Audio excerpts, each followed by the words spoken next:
प्रिय दर्शकों, जब हम कोई भी जन्म पत्रिका देखते हैं तो उसमें हमारे पास कई पत्रिकाएं खुलकर आ जाती हैं, जैसे D1 है, D9 है, D10 है, D16 है, ऐसे करके ढेर सारी पत्रिकाएं हमारे पास खुलती हैं। तो उन्हीं में से आज का एक जो हमारा चैप्टर निर्धारित है षोडश वर्ग है, यानी कि इसमें क्या षोडश वर्ग नाम की जो पत्रिकाएं होती हैं, जिसमें हमारा ये पता होना चाहिए किस वर्ग से कौन सी कुंडली देखी जाती है, यानी कि किस कुंडली में जो D1 से हम क्या देखते हैं, D9 से क्या देखते हैं, D7 से क्या देखते हैं, D30 से क्या देखते हैं, D60 से क्या देखते हैं, D16 से क्या देखते हैं। इस तरह से हमारे पास तमाम तरह की पत्रिकाएं खुल के आ जाती हैं सामने किसी भी सॉफ्टवेयर से जब हम खोलते हैं।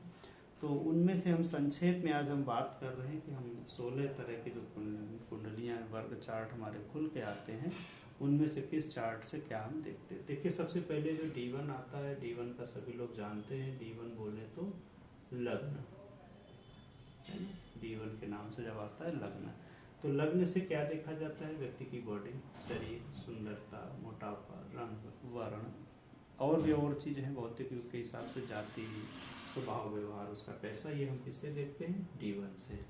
अब वो जैसे एक उदाहरण देते हैं, कोई जातक है जिसका मेष लग्न है और लग्न हमारा 0 से 10 डिग्री तक है, तो मेष लग्न में जातक का जन्म हुआ है, इस तरह से एक पत्रिका बनाते हैं, जातक मेष लग्न में जन्मा है, तो ये मेष लग्न। अब इसको हम देख के क्या कहते हैं कि आपके बाल घुंघराले होंगे, आपको गुस्सा बहुत आता होगा, आपकी हाइट वेट बहुत अधिक नहीं है, तो ये किससे देखा हमने, D1 से।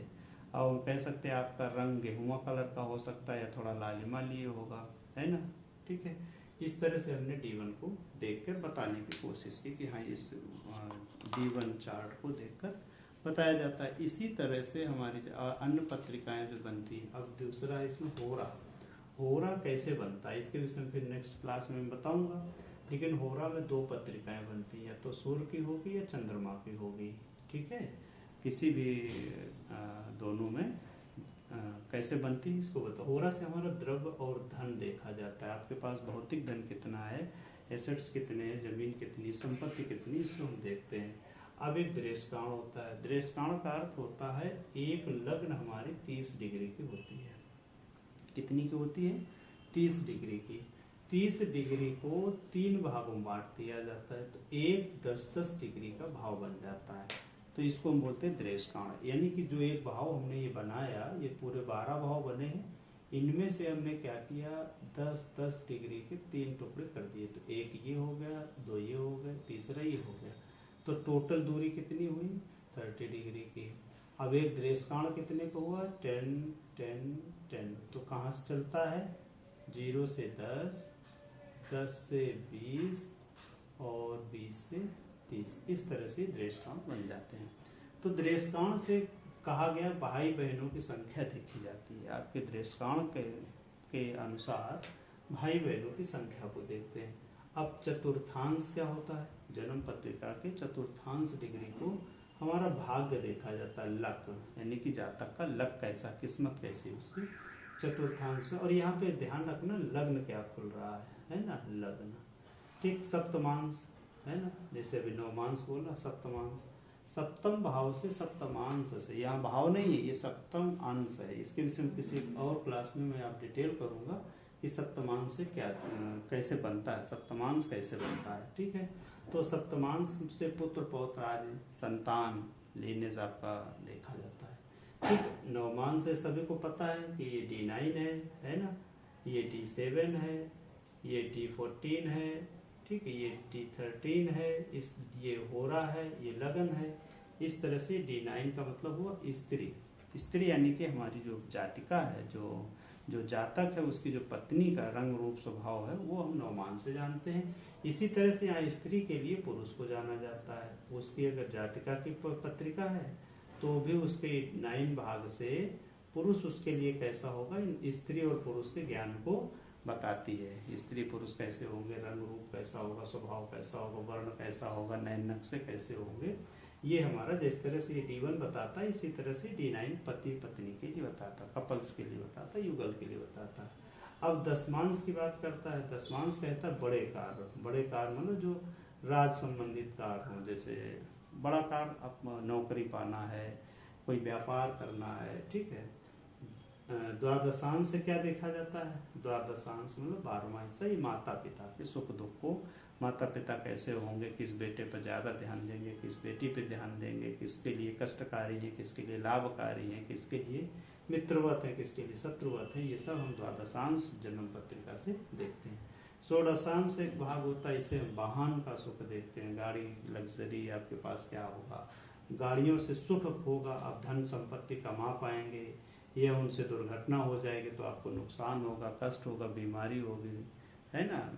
इस तरह से हम षोडशांश भाग से देखते हैं कि आपका वाहन सुख क्या होगा, वाहन सुख होगा या दुख होगा, ठीक है। अब हम विश्वांश से क्या देखते हैं? उपासना पूजा, उपासना या पूजा, जातक किस तरह की उपासना करेगा, नास्तिक होगा या आस्तिक होगा, ये हम विश्वांश से देखते हैं, है ना।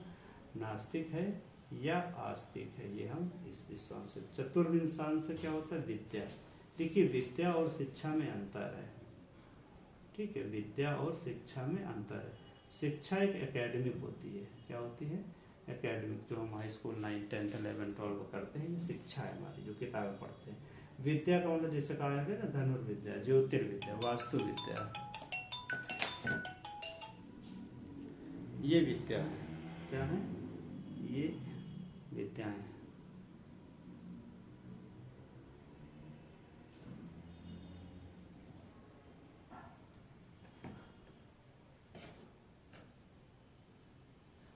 अब सप्तविंशांश से क्या देखा जाता है? बलाबल, यानी कि जातक में बातचीत करने की ताकत, शारीरिक ताकत, फिजिकल ताकत, इकोनॉमिकल ताकत कैसी होगी, सप्तविंशांश से देखा जाता है। त्रिशांश से क्या देखा जाता है? अरिष्ट और दुख, अनहैप्पीनेस जितनी भी है, सैडनेस जितनी भी है, कष्ट हैं, अरिष्ट हैं, वो सब हम त्रिशांश से देखते हैं। त्रिशांश कुंडली, बॉडी पार्ट का कौन सा बीमार होगा, क्या होगा, ये त्रिशांश देखता है।